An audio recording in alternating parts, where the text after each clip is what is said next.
Hello, hello. Happy Wednesday. I am adjusting camera. That shelf being sideways is gonna bug me. Okay. It's like this is where the OCD kicks in.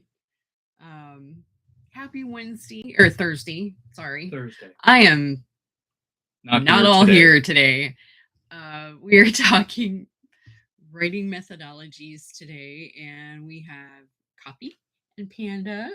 So we are. I've spent Panda. Spiffy Panda. Yeah, I have been writing this morning, and actually had forgotten because I've been focused on the writing.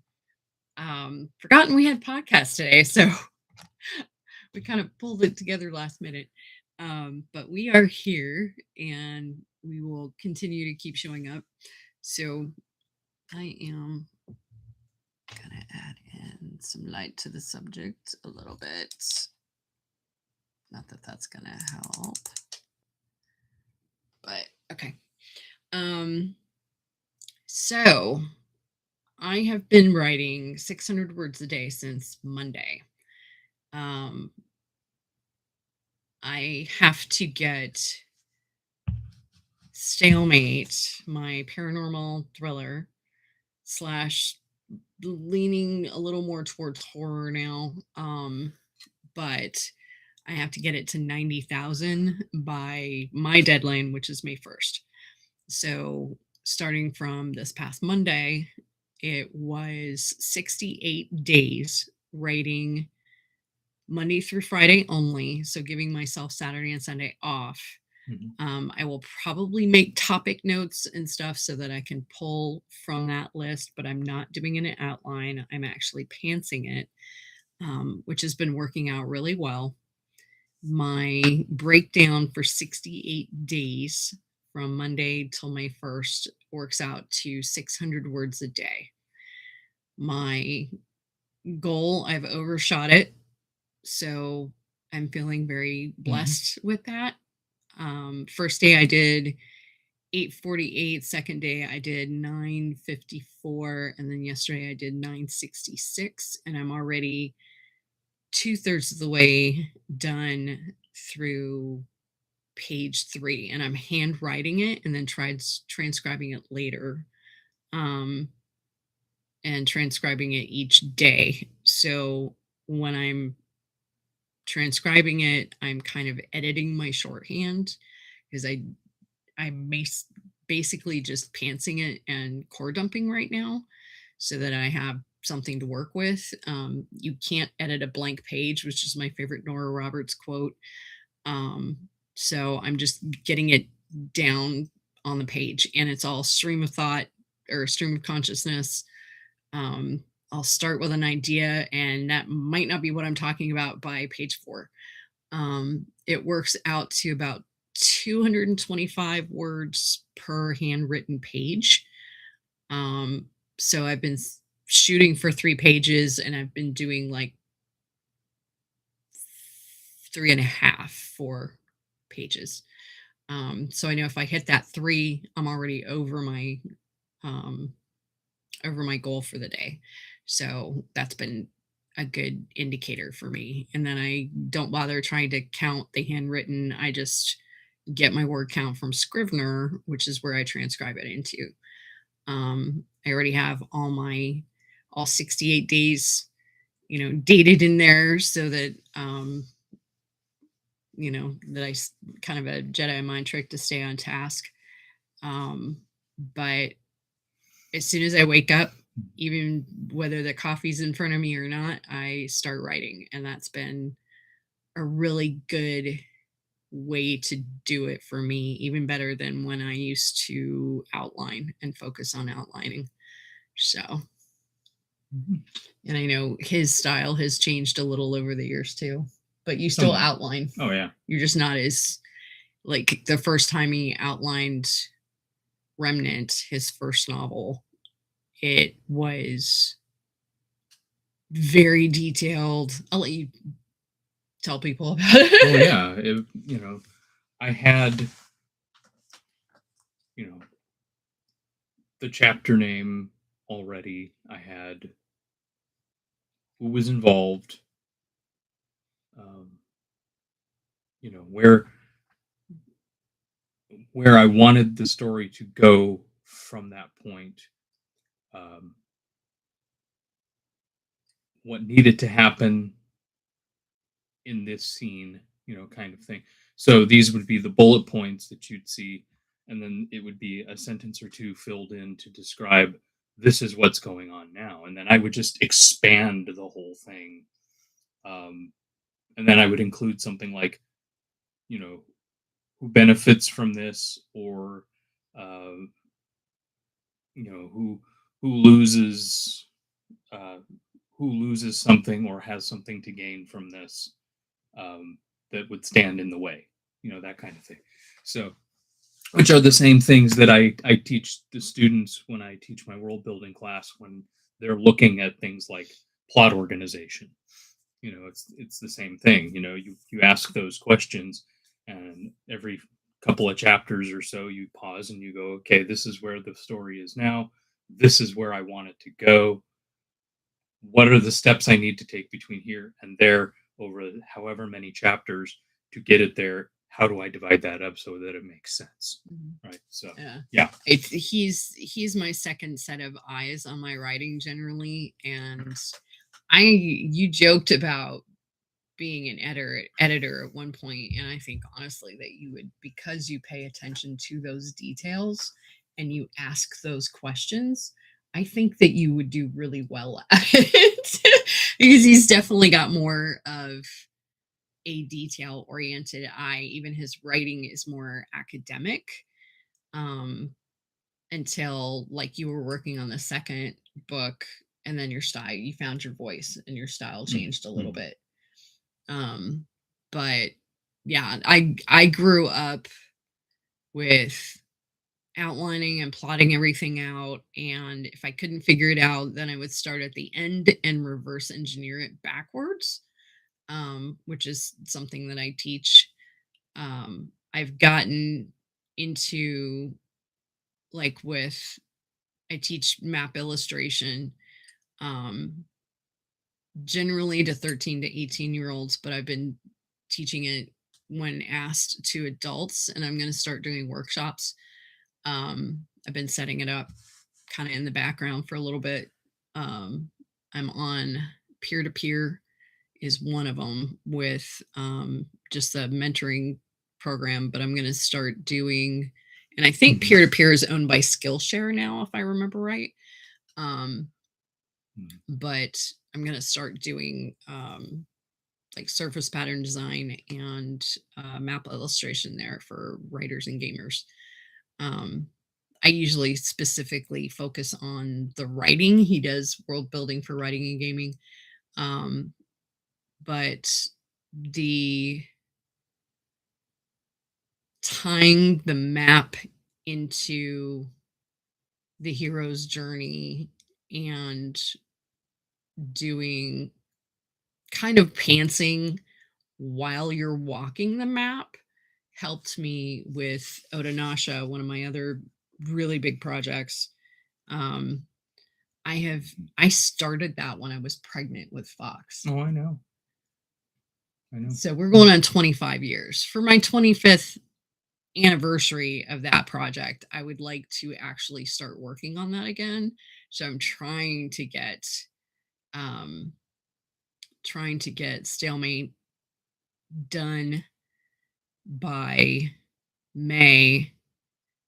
Edit. I'm kind of editing on the way a little bit, but not much. Mostly I'm filtering in the new information, the new 600 words per day. That 68 days of stuff is being filtered into the rest of the book that's already existing. And I've added in Panda King 4, which is the short story that I published last year through Imaginarium, through the anthology. That is now section 1. And then all this stuff that I'm writing, part of it is filtering in through the Stalemate version, the original section, which is section 2 and section 3 now. but a lot of this is pre-Michael, pre-protagonist. So it's my main character from Stalemate, his parents, and the backstory leading up to that, because they were in World War II when his parents met, and so this is a lot of the details prior to Michael. So Michael isn't necessarily the focus anymore. I'm thinking the house Mm-hmm.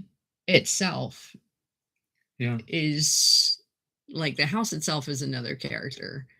Um, but I'm kind of looking at it as, it's definitely Gustav and Amelia have an arc. Michael has an arc. The house has an arc. Um, it is, um, Jorgen and Anna have an arc, and now Stan has an arc. So there's Gustav and Amelia's love story, Stan and Olivia's love story, Jorgen and Anna's love story, or kind of how that plays in with where they're at. I haven't so far gone into a whole lot with the two of them, and I probably will. Um, I've got a running topic list so that I have stuff to look at and I don't get burnt out on any one particular thing, or get stuck. Is I have things that I can pull from. Um, the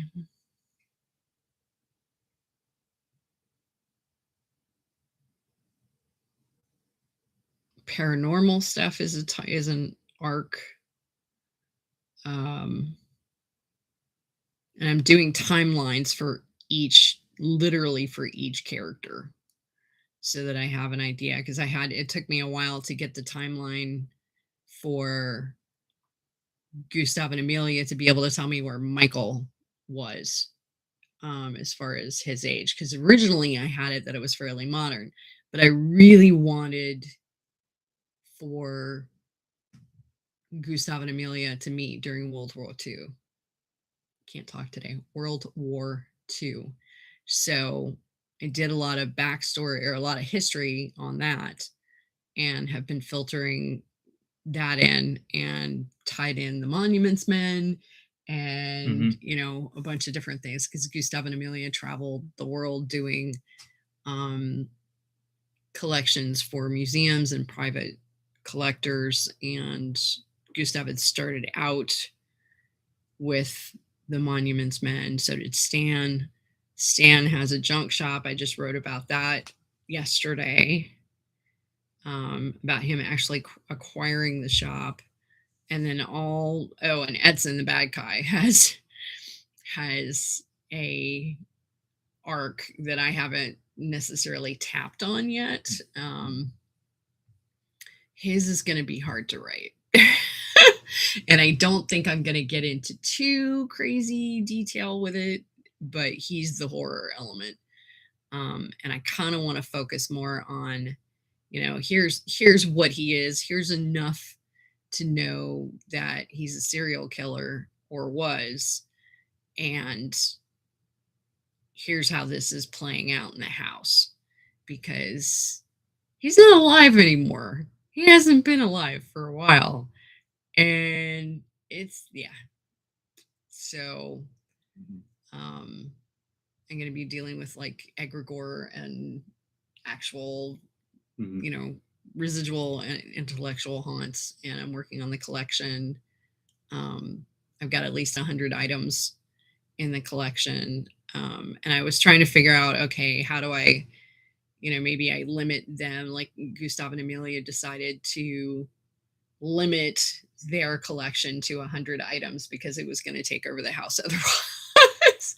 And it literally did take over the house. But yeah, so pantsing it has really worked for me right now. I do still have projects that I will have a base outline. And think I've done maybe one that was really, really detailed, but then I started writing inside the actual outline. So, Mhm.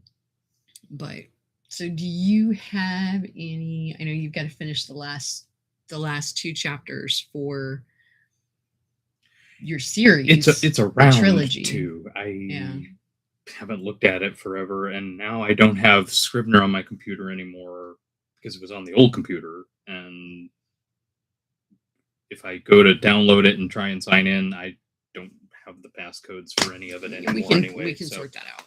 I I don't. probably have your passcode I don't in know. my book somewhere, It's a mess. and we But can reset you it. know, it's- But I've got the thing to pull the. We've been pulling the hard drives off the older computers, and I have one more computer in the living room. We got to do that too, and then I have a reader that Drac, rest his soul, had given me a hard drive reader that I could just plug the hard drive in and hook it up to the computer. So we'll retrieve stuff. I need to pull my other um,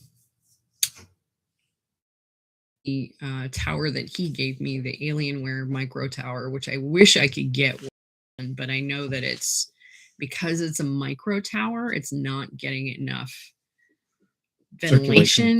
Yeah. Mhm. And I'm wondering if you just take the case off and just You probably can. Question mark. yeah. So I'm not a hardware girl, I'm a software girl, so You'd almost have I to will figure that out. ask an Alienware tech that. Yeah. But I know nobody that And works on those. Geek Squad was not helpful at all because Geek Squad couldn't even get the case open. They didn't have the tools to get the case open, which didn't make any sense. But Yeah. it's actually what I'm going to be working on. I'm now. of the mind they shouldn't be working on anything that they don't have available in the store. Mm-hmm. So if Best Buy bothers to sell it, I don't think. Let me rephrase that. I don't think Geek Squad should be the ones you bring it to fix it if they don't carry it in their store. Yeah. Because if they are selling a product and then you can't bring it back to the store and have them fix it in a couple of days, they don't need to be trying to fix it for you. Yeah. Well, at that point, I was just trying to pull the hard drive, but I didn't want to completely destroy the tower because it's got a brand new power supply, it's got a brand new graphics card, it's got a brand new everything in it, and it had been replaced twice.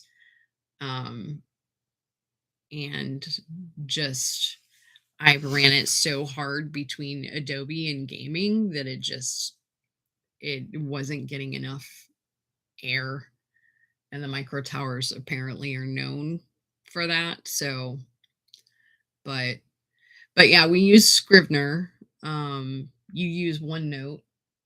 I use OneNote for my D&D writing.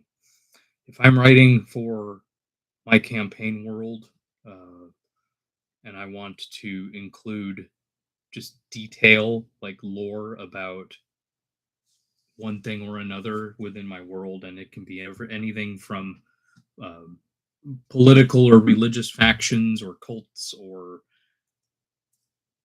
any kind of organized group, knightly orders, religious orders, any of those kinds of things. Or if I want to include geographical information about specific regions or specific mountain ranges, things like that, or specific settlements of a particular species or race. That's where I write it. That's where I put it. And the nice thing about it being on OneNote, and anybody can do this because it kind of saves to the cloud. When my computer died the, the night of Thanksgiving, like 2 or 3 years ago, however long ago it was, um, when we got my new computer and I got um,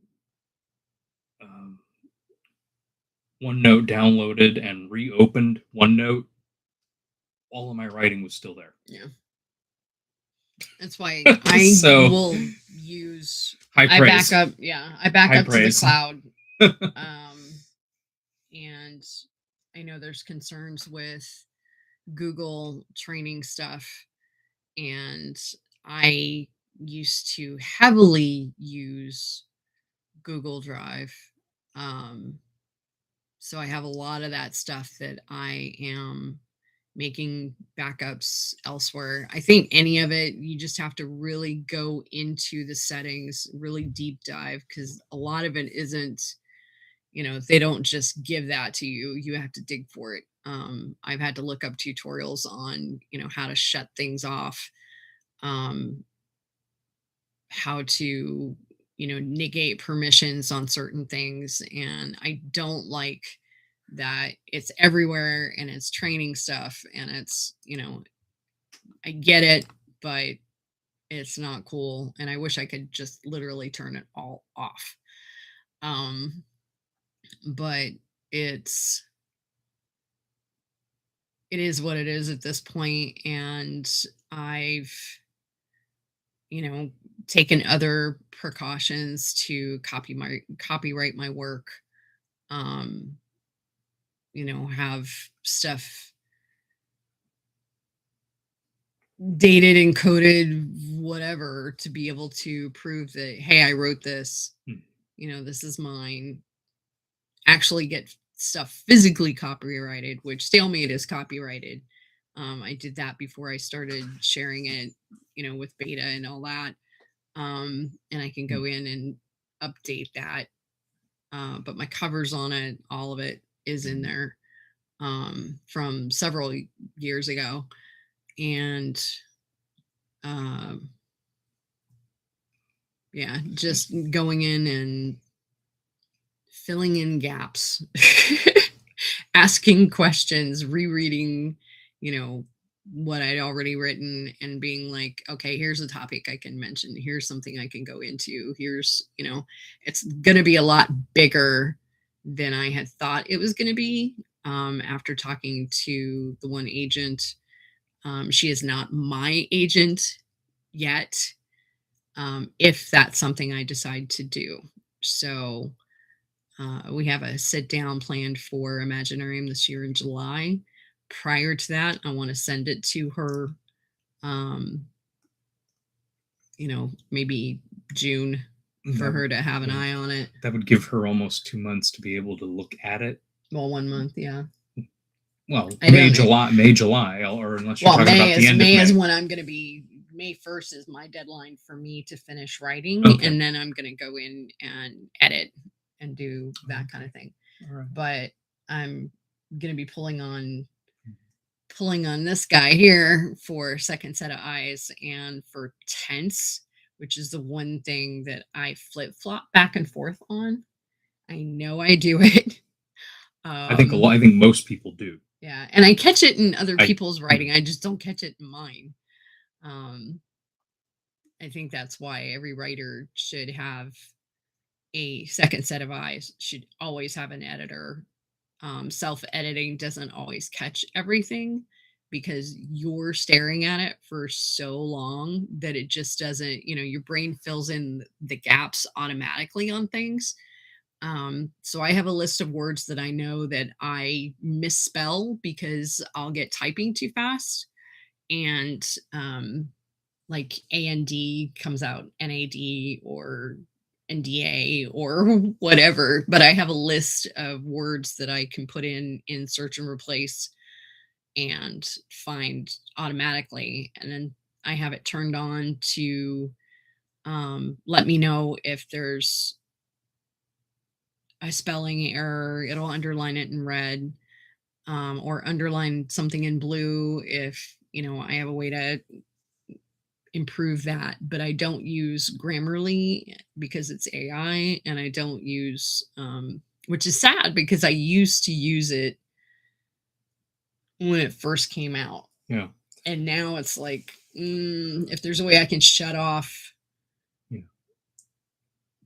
Well, that's why I go right into Word most of the time if I'm going to write something that's something that I'm going to keep, or something that I'm going to use for something like the magazine or something like that, because I trust its rough editing just enough to be able to point out, hey, this section needs work, but it doesn't tell me, hey, you should use this instead.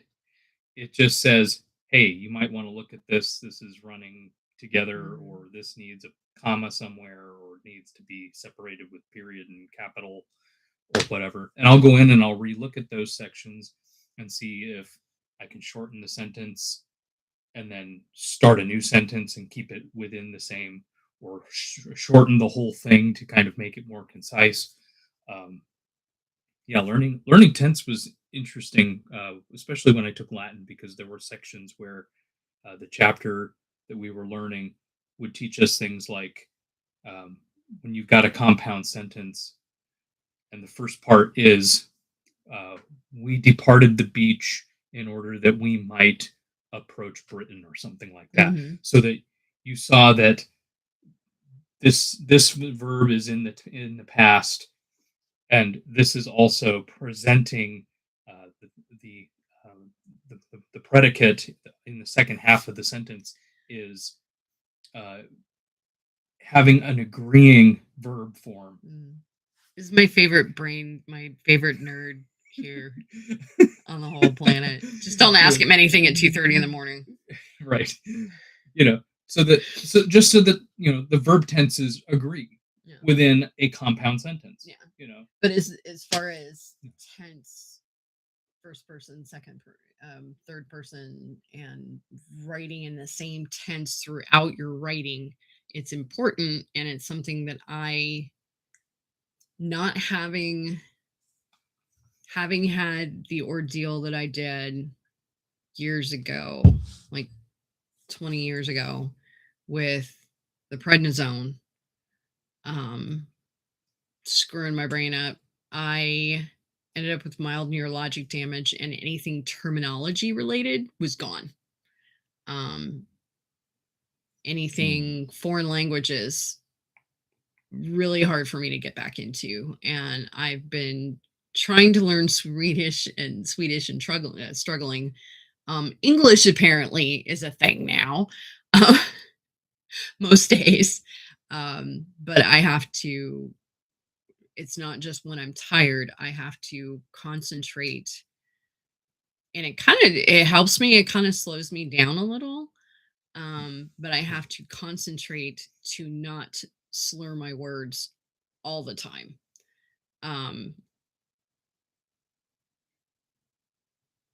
And public speaking webinars and different things that I've taken, tell you, instead of doing the and that kind of thing, to stop, pause, and then continue speaking.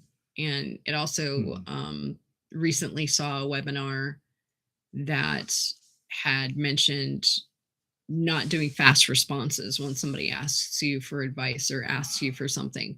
Actually stop, think about what you're going to say, and then say it, versus just popping off with an answer, because it lends to your credibility. But I still do the thing a lot, and especially since I said something, now I'm noticing it.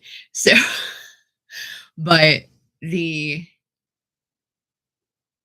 big thing about writing methodologies is it's different for every person, and whatever works for you is the right way to do it. There are techniques and different things that you can learn to do, but whatever gets the words down on the page is the important thing. You can edit it later.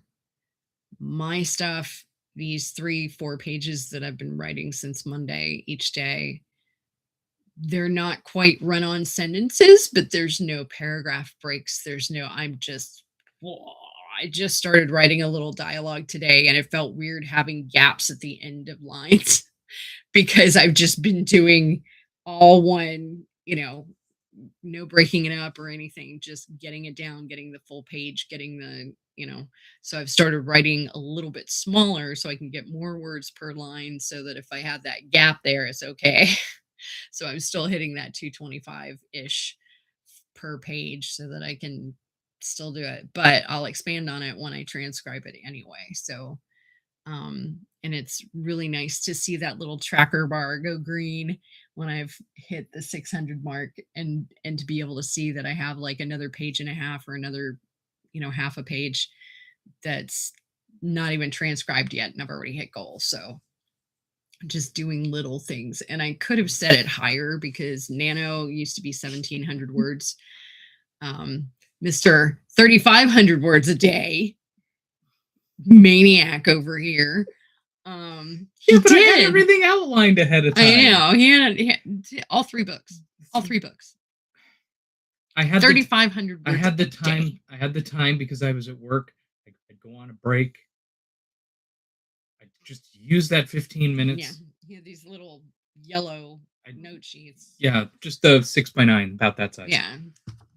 So just like a half sheet little book. Take a pen to work with me and fill in the next chapter or 2. Mm-hmm. And then when I got home, I'm a rifle on the keyboard. Actually, were you actually writing or just working on the outline on the way home on the bus? On the bus, that was usually just outlining. Yeah. Yeah, that was outlining. Yeah. That was story projection into what needs to happen next. What? No, it has nothing to do with that. Who is good? No, it's honestly my hand to the sky. It was the most foreplanning for anything that I've ever utilized. Honestly, the best time management usage, and we're talking about someone who at the time was working at Panera, where half the things that were my job were time sensitive things like the coffee has to be brewed every 2, had a time limit of every 2 hours. The creamer had to be changed every 4 hours. The ice had to be filled on a regular basis. The sugars had to be refilled at a regular basis. Yeah, especially when you had little old ladies. Any dirty tables had to be cleaned as the minute you saw them. The tables had to be wiped as soon as you saw a section where everybody got up and left, and the tables were crummy mess. So everything I did, I had to have dishwasher. I had to have a running projection of what is the highest priority at any given moment.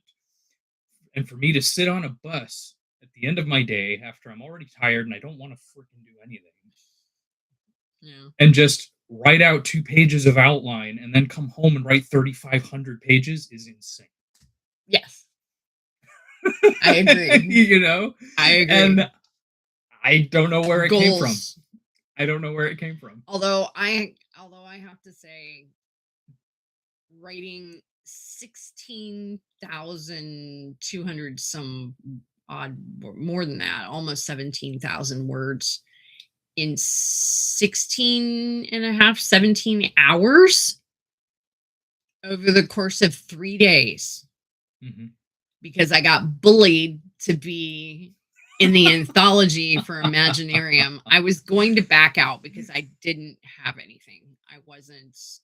I hadn't had the time to sit down, didn't make the time. I had a bunch of other stuff going on. And Stephen, the owner, Stephen and Holly own Imaginarium. They're really good friends of ours in Lexington. And Stephen was like, I'm going to break my rule about anything from the editor being in the anthology. And I'm going to write a story about you. If you don't do this. It was the Great Pelican Escape. And pelican in Australia, I think, means like quitter or something like that, loser, whatever. And I was just like, so one of the things that I'm going to do, and I've already got it outlined and I just need to do some drawings, is I'm going to do The Great Pelican Escape as a children's book, as a kind of little, to Stephen, as a joke, all in love. But I'm going to do that for him for the Imaginarium. I've already told him I'm going to do it. But yeah, so it's also I'm going to dedicate it to him as a thank you for bullying me But he literally bullied me into doing the anthology. So I sat down and was like, okay, fine, kind of thing.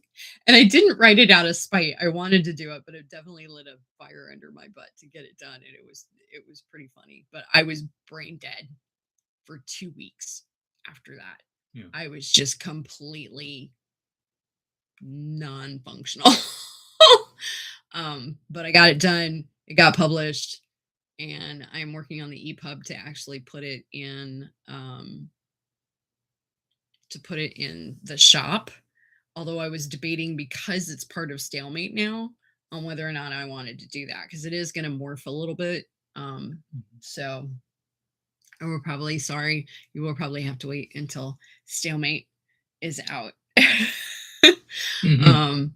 And yeah, so, but like I said, no matter what it is you do, how you approach writing, whether you outline or whether you don't, if you get stuck, change it up. If outlining isn't working for you, go into the dictionary and find some favorite words. I used to do that, kind of an Aquila and the Bee thing, where I'd sit and write, favorite words kind of thing, like tatterdemalion and some of the older words.